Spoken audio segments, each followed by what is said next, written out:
नमस्कार. विवाहित पुरुषाच्या लिव्ह इन संबंध म्हणजे गुन्हा नाही असा निर्वाळा अलाहाबादच्या उच्च न्यायालयाने दिलाय. माननीय न्यायालयाचं म्हणणं आहे की कायदा आणि नैतिकता या दोन वेगळ्या गोष्टी आहेत.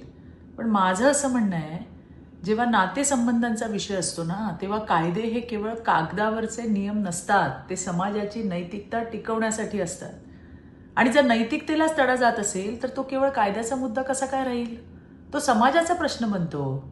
एका बाजूला आपण महिलांच्या सन्मानाच्या सुरक्षेच्या गोष्टी करतो आणि दुसऱ्या बाजूला अशा प्रकारचे निकाल येतात जे अत्यंत गंभीर आहेत, अस्वस्थ करणारे आहेत. तुम्ही पुरुषाला लिव्ह इन मध्ये राहणं कायदेशीर करता तेव्हा त्याच्या पत्नीची वेदना कोण समजून घेणार आहे?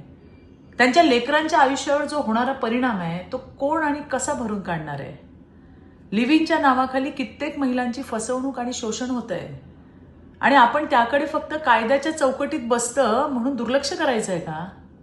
भारतीय संस्कृती आणि कुटुंब व्यवस्था ही आपल्या समाजाची ताकद आहे आणि जर त्यालाच आपण अशा प्रकारे कमकुवत करण्याचा प्रयत्न होत असेल किंवा कमकुवत करण्याचा प्रयत्न त्या ठिकाणी केला जात असेल तर त्याच्या विरुद्धात ठाम भूमिका ही आपल्याला घ्यायलाच लागणार आहे, घ्यावीच लागणार आहे.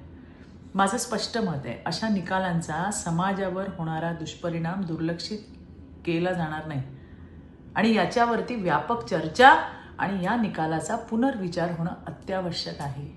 कायद्याच्या नावाखाली जर कुटुंब व्यवस्था तुटत असेल तर तो न्याय नाही, तो अन्याय आहे.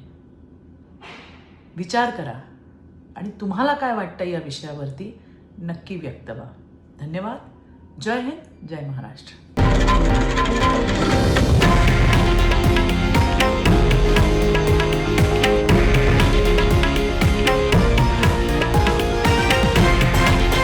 हे आहे देशातील नंबर 1 न्यूज नेटवर्क आणि आपण पाहत आहात TV9 मराठी, एकमेव.